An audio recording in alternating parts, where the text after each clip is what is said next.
This is the story of a boy named Daniel, who searched for warmth of dreams in the cold streets of Denver. He wasn't rich, just a poor boy fighting life. But golden mountains lived inside his heart. At the age of 15, he watched a documentary on Everest, and in that very moment he decided one day he would climb it. People laughed, teachers mocked him, but Daniel's dreams pointed straight toward the sky. After school, he worked at a burger joint, saving every penny each night in a small box. His father was a factory worker, and his mother gathered exhaustion cleaning hotel rooms. While friends ate pizza, Daniel filled his belly with water. He called his hunger sacrifice, not weakness. He had a map pinned on the wall, and every day he placed his finger on the peak of his dream. His closest friend was Ryan, who always said, "You're crazy, but I've got your back." Together, they began physical training, running in the dark mornings, climbing rocks by dusk.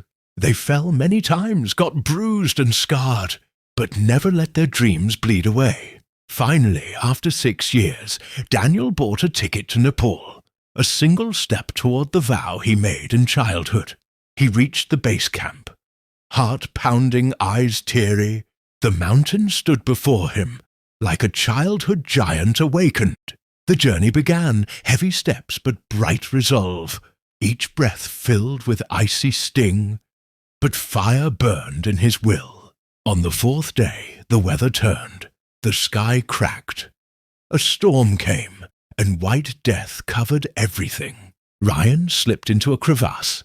Daniel reached out, but fate pulled its hand away. A scream, a moment, a silence, and the mountain swallowed Ryan whole. Daniel broke, shattered, returned, but he left his dream buried beneath the snow. He came back to Denver, but was no longer the same. Where once mountains lived, now only empty fields remained. He took a job, the tiny office, a quiet desk. Each file held a tired breath. Each day brought sadness. He spoke to no one, neither laughed nor cried. Inside he was no longer human, just a shadow. In his closet was the same old box, now filled not with money, but ashes of memories. Days turned to weeks, weeks to months. But in his heart, time seemed frozen. Then one day, he met a girl in the library. Black glasses, a cane in her hand, and light on her face. She asked, "Can you read me a book about mountains?" Daniel was stunned. Someone had asked him for something after years. Her name was Lena. She was blind, but she knew how to feel mountains through the eyes of the heart.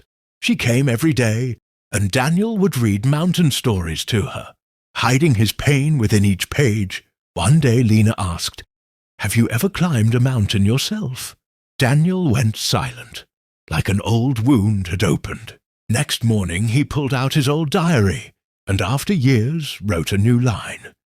Ryan is gone, but the dream remains. This time the climb was not for Ryan, but for Lena, who couldn't see but still believed.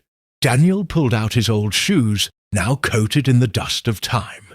He ran his hand over them, as if awakening an old friendship. This time he wasn't alone. Lena's faith walked beside him. With every step, he felt as if she was right behind him. He restarted his training fiercer than ever before. This time, his breaths didn't tire. They testified. Day by day he grew stronger, as if the silence of the mountain had become a roar within him. One day he asked Lena, "What if I don't return?" She smiled and said, "People don't die on mountains. They become eternal." Her words pierced Daniel's heart like a sword. He made a vow. This time the peak would bow. He pinned his old map back on the wall and wrote on it, "I will return with the peak in my eyes." He packed his travel bag, less gear, but a heavier conviction.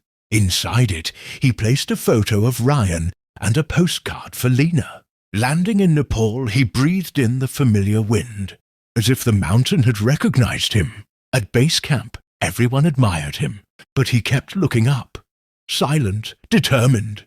On the first day, he slipped in the snow, but quickly stood again. because this time he came not to fight, but to win. The second day brought bad weather, but he stared into the storm without blinking. Every night he took out Ryan's picture and said, "This time I'll take you to the top." On the fourth day, he stepped onto a high cliff and looked down where Ryan was lost. He closed his eyes and whispered, "Forgive me, I was weak," then opened them and declared, "Now I'm ready." He remembered Lena's face with every step, as if she was casting light across the snow. Through icy storms, he held not his breath, but his belief. The silence of the mountain became his message. One day, he heard a child's voice, like a dream, saying, "Daniel, don't come back without the summit." He could no longer stop, because now he climbed not just for himself, but for everyone. On the seventh day, he stepped closer to the sky than ever before, as if fulfilling his childhood vow. His breath had grown weary, but his heart still raced. He fell against a rock, bloodied face, wounded hands, but touching the ground he said, "You cannot stop me." The final day, final step, final prayer. And there it was, the peak, the dream, the reality. Daniel pulled out a flag, one side with Ryan's photo, the other with a note for Lena. He wrote on the banner, "You couldn't see it, but I saw it for you." The sky was listening, the snow stood still, and time bowed and said, "Congratulations, Victor." Daniel fell to his knees and captured the view with his eyes, the one he once dreamed of. He shouted aloud, "Ryan, we made it!" On his way down, every step felt lighter, as if the mountain was letting him go with honor. Back at camp, he went straight to the camera and recorded a video for Lena, with tears in his eyes.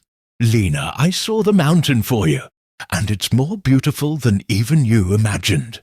He returned to Denver, quiet but complete. He was no longer the same Daniel. He played the video for Lena in the library, and tears streamed from her blind eyes.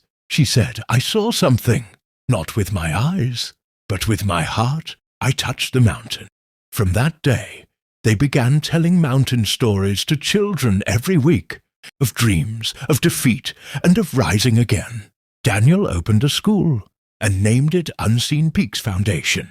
There, every struggling child was told that dreams belong to the blind, the poor, and the broken too. He taught classes himself, map drawing, climbing routes, and said, "This is your journey. Don't stop like I almost did." Every year, he took one student to the Himalayas and said on day one, "This is the place where dreams rise." His fame grew. People called him a motivational speaker, but he always said, "I'm just a fallen boy who came back." Lena wrote a book, "The Mountains I Never Saw."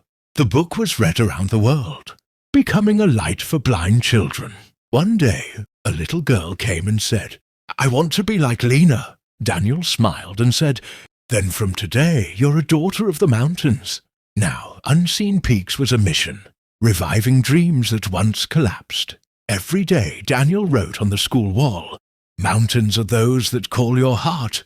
Years passed, white hair, trembling hands, but he still carried those mountains in his soul. One day, he looked up to the sky and whispered,